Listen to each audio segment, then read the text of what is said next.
Pangeran Jayakusuma.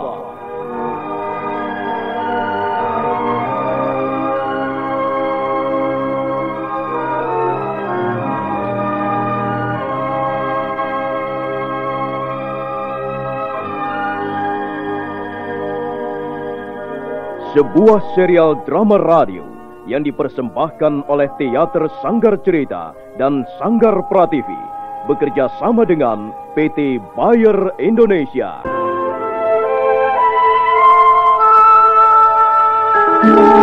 Kisah yang mengungkap sebagian sejarah tanah Jawa ratusan tahun yang silam.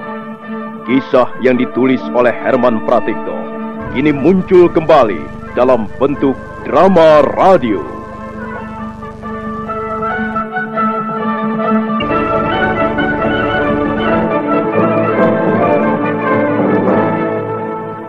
Naskah disusun dan diolah oleh S. Tijab, teknik dan montase Rudi Tinangon dan M. Pranoto, sutradara E.W.S. Yuwono. Untung kau tidak mati karenanya, Pangeran. Iya, benar Tuan. Lukisan aneh yang Tuan pahatkan pada dinding gua itu seperti mempunyai tenaga gaib luar biasa. Saya seperti terpana begitu melihat urut-urutan garisnya. Saya lalu mencoba membuat gerakan sesuai garis-garis yang ajaib itu. Tapi mendadak saya tidak mampu mengendalikan diri lagi. Saya seperti terbawa oleh pusaran arus yang kuat sekali. Dengan cepat tenaga tersedot habis. Saya memang hampir binasa karena kesembroan saya, Tuan. Sudahlah. Nanti akan kujelaskan panjang lebar mengenai lukisan itu. Sekarang yang penting adalah mempersiapkan wadahnya. Marilah kita tidur sebentar. Besok malam kita lanjutkan lagi. Kita diburu waktu. Kita tidak boleh membuang-buang setiap kesempatan yang kita butuhkan.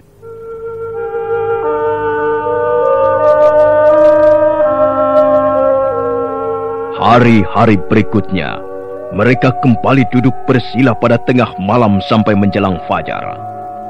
Pada suatu hari, ketika matahari senja telah kemerah-merahan, nampak rombongan orang berkuda muncul dari balik bukit. Mereka terus berkuda dan akhirnya berhenti di sebuah tebing yang curam. Adik Giripati, apakah sekarang kita masih berada di kawasan Majapahit? Masih, Kakang. Oh, sungai yang berliku-liku di depan kita itu perbatasan antara Majapahit dengan Singgelo. Apakah kita akan kembali, Kakang? Coba perhatikan daerah sekitar ini. Juga daerah-daerah yang kita lewati sepanjang hari tadi. Ada apa, Kakang Ketubuta? Aku mendapat kesan daerah ini merupakan suatu tempat yang seringkali dikunjungi orang. Masa, Kakang? Daerah terpencil seperti ini dan sebagian besar merupakan rimba belantara. Siapa yang mau singgah kemari? Apa kau tidak melihat banyak tapak kaki kuda di jalan-jalan yang kita lewati tadi? Iya. Tapi siapa tahu mereka hanyalah para pemburu binatang liar di hutan, Kakang. Pemburu jumlahnya tidak akan sebanyak itu. Dan jalan-jalan tidak akan menjadi selicin itu. Lalu bagaimana pendapatmu, Kakang Ketubuta? Kita harus berhati-hati. Aku mendapat kesan kita tidak jauh dari sarang yang merupakan tempat persembunyian para penjahat itu. Aku belum begitu tahu apa yang kau maksudkan, Kakang Ketubuta. Ya, ini baru merupakan kecurigaan, Adi. Belum tentu benar, Adik Giripati. Tapi apa yang bisa mereka lakukan di tempat seperti ini? Tak ada orang lewat. Siapa yang akan mereka samun atau rampok, Kakang? Ya, bisa saja mereka menyamun dan merampok di tempat-tempat lain yang jauh, lalu menyimpan hasil rampokannya di tempat ini. Tapi sebaiknya memang kita selidiki saja lebih jauh. Lihat, Adik Giripati. Di bawah tebing yang kita pijak ini, bukankah ada sebuah jalan setapak yang menuju hutan? Iya, aku melihatnya, Kakang. Jalan setapak itu nampak licin sekali. Pasti jalan itu sering dilewati kuda. Mari kita lihat lebih dekat. Ayo, kita ambil jalan memutar, Kakang. Kita turun ke bawah sana.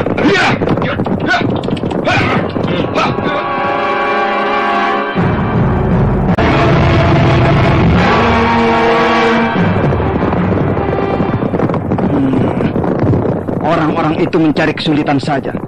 Ada banyak tempat yang aman yang bisa membuat senang di hati.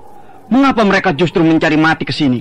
Hanya 10 orang, Kakang Gondosulo. Sepertinya mereka berpakaian prajurit Majapahit. Apa maksudnya orang-orang bodoh itu datang kemari? Sudah kukatakan, mereka mencari kesulitan. Siapkan satu pasukan berkuda yang tangguh, Adik Gondosuli.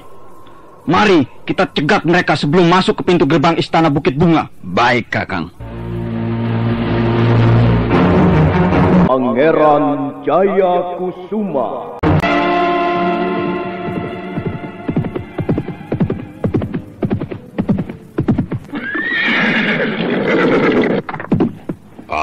Penyelidikan kita terhalang oleh malam, Adik Giripati. Lalu, apa kita mau menginap di sini saja? Hai, lihat Kakang. Ada sebuah tempat yang nyaman untuk tidur malam ini. Sebuah goa yang cukup lebar dan bersih. Oh, jangan Adik Giripati.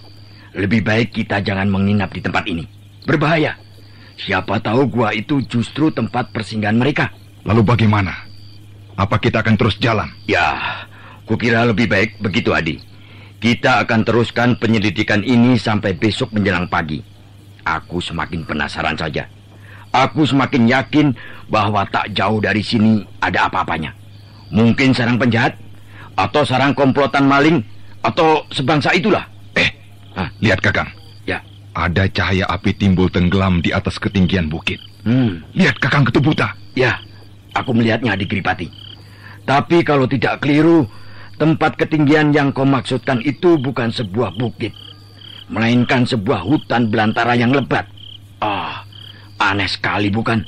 Iya. Ada cahaya api di tengah hutan belantara. Pasti ada penghuninya. Ya, aku yakin tak jauh dari sini ada daerah pemukiman. Mari kita lanjutkan penyelidikan ini. Kita susuri saja jalan setapak ini. Mari Kakang, aku juga penasaran. Mari kita lihat sampai di mana akhir jalan setapak ini. Arya Ketubuta tidak segera menarik tali kekang kudanya. Demikian pula Giripati tidak segera memberikan aba-aba agar rombongan bergerak. Karena pada saat itu, dari kanan kiri mereka bermunculan orang-orang yang siap menyergap dengan senjata di tangan.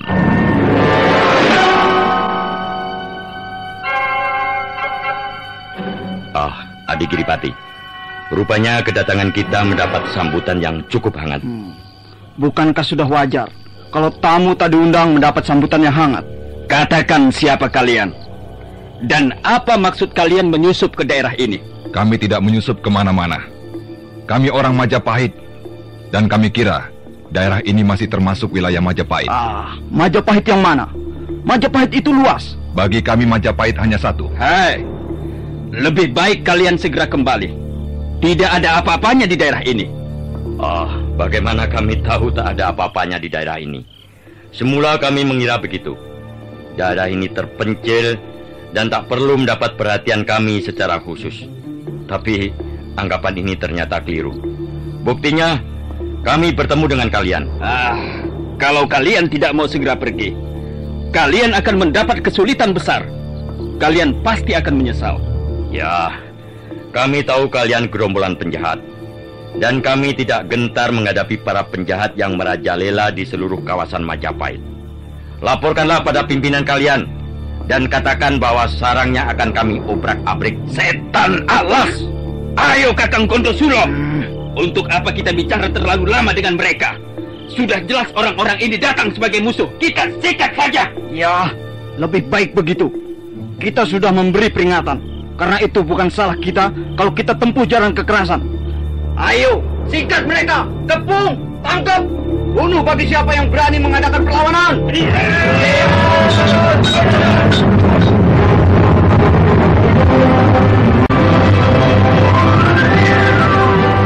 Perkelahian pun tak bisa dihindarkan lagi. Gandasula dan Gandasuli berusaha mengoparkan semangat para prajuritnya yang berjumlah 20 orang. Sementara itu, Arya Ketubuta dan Giripati mengamuk di tengah gelanggang pertempuran. Nampak kekuatan kedua pasukan seimbang, walaupun jumlah pasukan Istana Bukit Bunga jauh lebih banyak. Bagaimana, Kakang? Kita harus turun tangan. Kalau tidak, pasukan kita bisa terdesak, Kakang. Ya, kemampuan mereka memang setingkat di atas kemampuan prajurit-prajurit kita. Apalagi 2 orang pimpinan mereka. Agaknya mereka mempunyai kemampuan tinggi. Nah, Sekarang begini saja, Adik Kondosili. Kita jebak mereka. Maksud Kakang? Kita mundur dan biarkanlah mereka mengejar kita. Mengapa harus begitu, Kakang? Mengapa tidak kita tumpas saja mereka hingga orang yang terakhir? Jangan gegabah, Adik Kondosili. Kalau kita tidak bisa membunuh semuanya, dan mereka yang berhasil meloloskan diri, tentu akan membuat kesulitan baru yang lebih besar di lain waktu, Adik Kondosili. Betul juga. Kalau kita jebak hingga mereka tidak mungkin lolos, maka tidak akan ada kesempatan bagi mereka bisa menyelamatkan diri dalam keadaan hidup. Berilah aba-aba untuk mundur, cepat. Mundur! Pasukan mundur! Dan tinggalkan tempat ini secepatnya! Ayo mundur!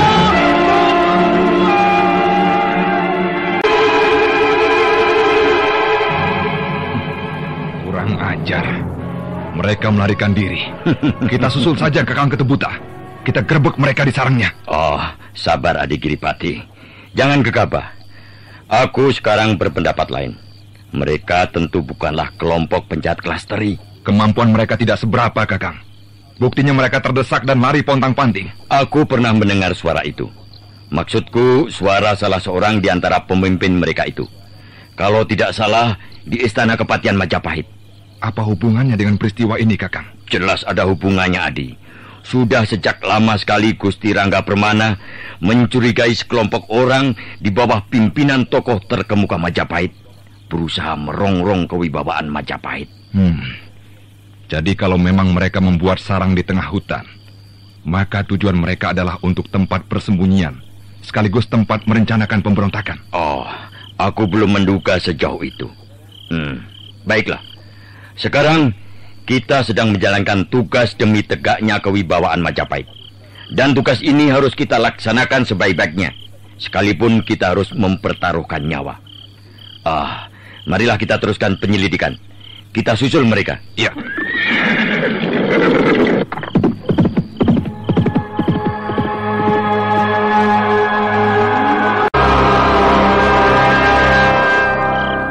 Kami yakin mereka adalah prajurit-prajurit Majapahit, Gusti. Nampaknya dari pakaian yang mereka kenakan dan caranya bertempur menghadapi lawan, Gusti. 2 di antaranya cukup tangguh, Gusti Patih. Karena itu, Kakang Gondosulo memancing mereka agar mau masuk ke Istana Bukit Bunga. Kami tidak gentar menghadapi mereka, Gusti. Kami hanya tak ingin di antara mereka ada yang bisa lolos, Gusti. Bagus. Bagus sekali. Aku setuju sekali siasat Paman Gondosulo. Biarkan saja mereka menyusul kemari. Dan setelah masuk, barulah dirampungkan semuanya. Jangan ada seorang pun yang sampai tercecer. Lihat Adik Giripati. Lihat. Ada sebuah bangunan yang amat megah dan indah di tengah hutan belantara. Iya. Jangan-jangan bangunan itu milik setan atau peri penjaga hutan, Kakak? Ya, tentu saja, Adik. Dan setan atau perinya adalah kawanan penjahat itu tadi. Hampir tak masuk akal. Ya? Siapa orang gila yang mau-maunya mendirikan istana di hutan belantara seperti ini? Orang gila itulah yang harus kita selidiki dan kita laporkan kepada Gusti Rangga Permana. Jelas mereka bermaksud tidak baik terhadap pemerintah Majapahit. Tentu bangunan istana itu tidak mempunyai izin resmi. Sekarang bagaimana, Kakang? Kita masuk atau menunggu di sini sampai besok pagi? Kita masuk sekarang saja, Adik Giripati. Pangeran Jaya Kusuma. Mengapa berhenti, Kakang Ketebuta? Ya? Kita terus saja masuk ke bagian dalam istana ini, supaya bisa bertemu dengan gembongnya. Tunggu. Aku merasakan ada sesuatu yang kurang wajar. Tempat ini seharusnya ada penjaganya. Mengapa dikosongkan? Mungkin mereka sengaja membiarkan kita masuk, Kakang. Kurang ajar. Mereka agaknya mau menjebak kita.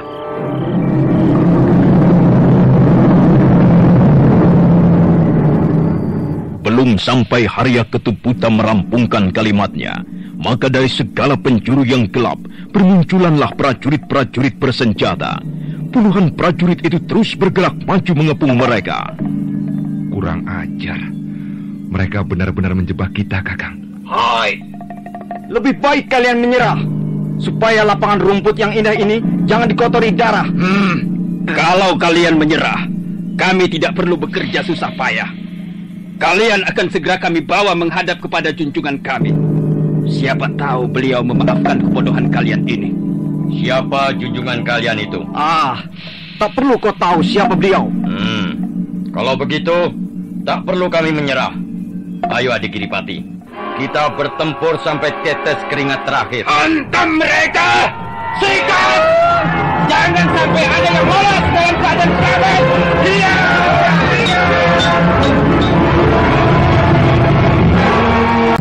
Arya Ketuputa dan Giripati melayani permainan pedang ganda sula dan ganda suli. Sementara sisanya, 8 prajurit terpaksa harus bertempur mati-matian melawan serbuan puluhan prajurit Istana Bukit Bunga. Walaupun mereka juga berhasil merobohkan dan melukai lawan, tapi keadaan yang tak seimbang itu membuat lapangan rumput menjadi ajang pembantaian yang kejam dan menyedihkan. Melihat pasukannya tidak berdaya, Arya Ketuputa menjadi geragapan. Kemudian dia melemparkan isyarat pada Giripati agar melarikan diri. Jangan lari, pengecut! Awas! Jangan biarkan dia lolos, Adipati Gondosuli! Berhenti! Berhenti, pengecut! Penyebab, sial!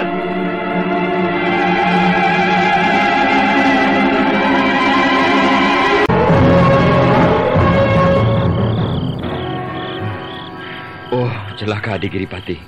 Aku sama sekali tak menyangka kekuatan pasukan mereka cukup tangguh. Dan jumlahnya banyak. Benar, Kakang.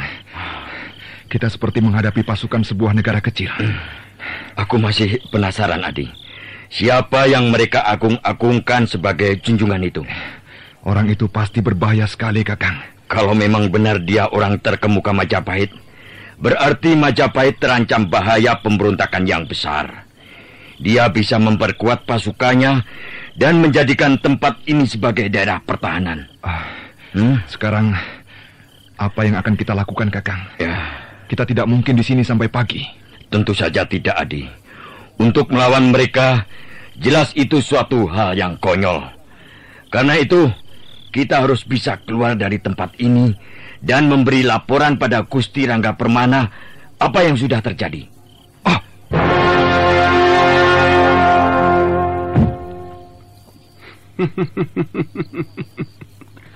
Mengapa kalian ngobrol di tempat seperti ini?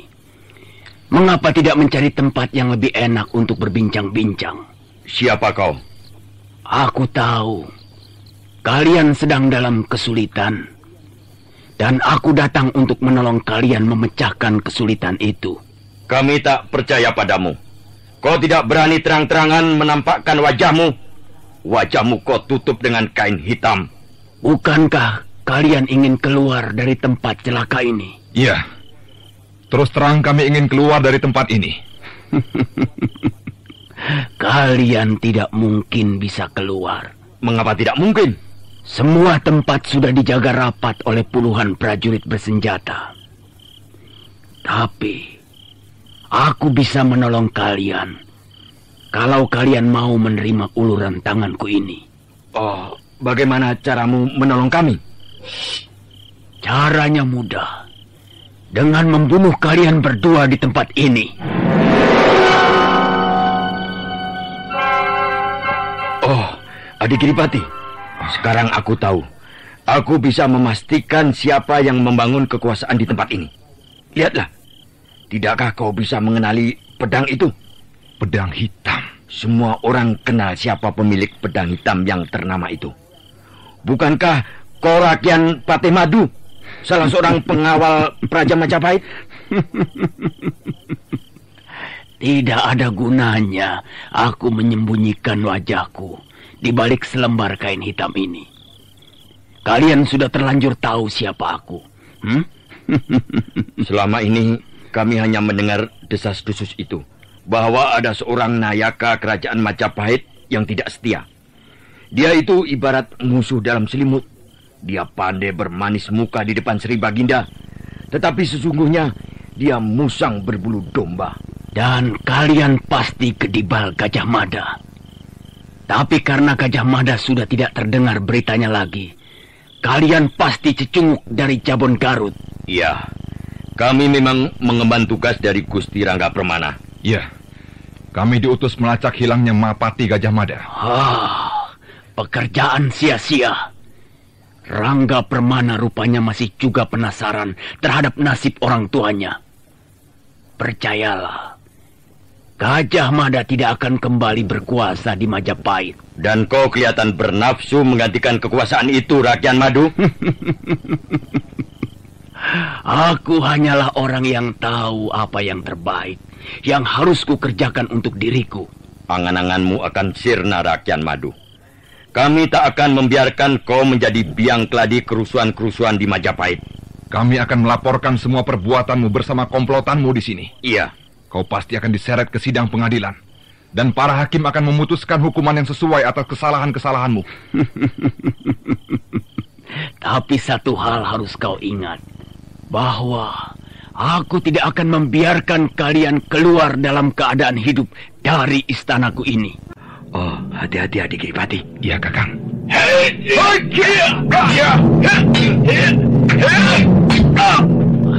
Hei, orang-orang perguruan Jabon Garut. Dengan berani menyusup ke istana Bukit Bunga ini, berarti kalian mencari maut. Rakyat Madu, kami hanyalah prajurit yang sedang menjalankan tugas. Prajurit-prajurit tunggu.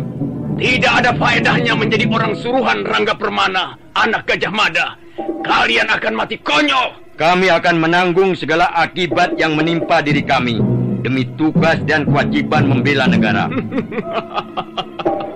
Bagus sekali. Dan inilah akibat yang akan menimpa diri kalian karena kalian telah berani lancang masuk ke istanaku.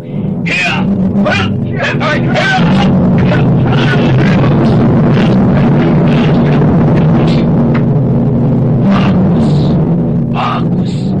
Kalian rupanya murid-murid andalan Rangga Permana.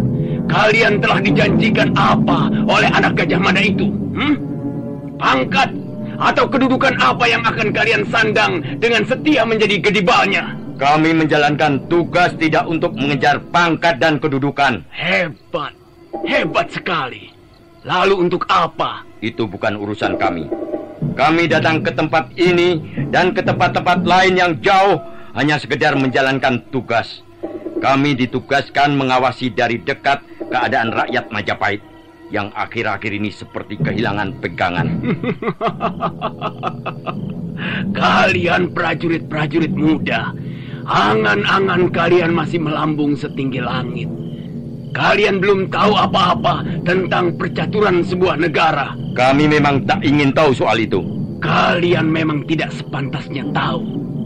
Nah, cukuplah kita berbincang-bincang. Aku tidak mempunyai banyak waktu untuk melayani kalian. Sekarang bersiaplah. Aku akan benar-benar menyerangmu. Aku ingin tahu kalian mampu bertahan berapa jurus.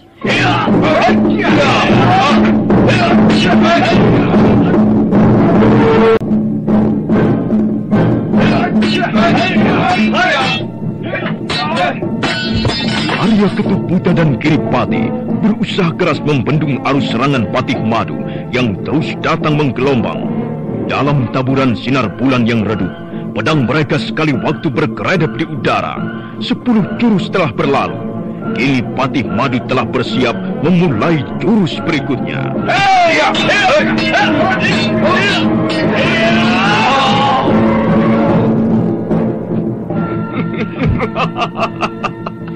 Bagaimana? Mengapa kau tidak ikut melarikan diri seperti temanmu itu? Tidak sempat. Aku tidak akan memberimu kesempatan. Ampun, Gusti Patih.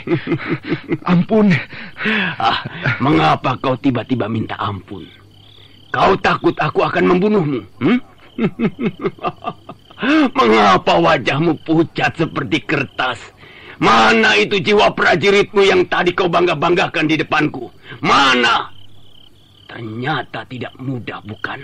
Menjadi seorang prajurit sejati. Siapa namamu? Giripati, Gusti Patih. Giripati. Jangan menunduk. Ayo. Tegakkanlah kepalamu dan tataplah Patih Madu. Hamba tidak berani, Gusti. Mengapa tidak berani, Giripati? Iya, hamba mengaku bersalah. Goblok! Prajurit tolol!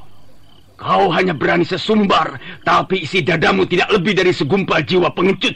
Kau tidak banyak berguna. Kalau ku ampuni kesalahanmu dan ku biarkan kembali ke Jabon Garut, pasti Rangga Permana sendiri yang akan memenggal kepalamu. Aku benci sekali prajurit-prajurit seperti kau, Giripati. Hayo berdiri! Cepat berdiri! Baik, Gusti. Tapi belum sampai Giripati tegak di atas kedua belah kakinya, pedang hitam di tangan Patih Madu sudah lebih dulu menyambar lehernya. Mampus kau, Giripati!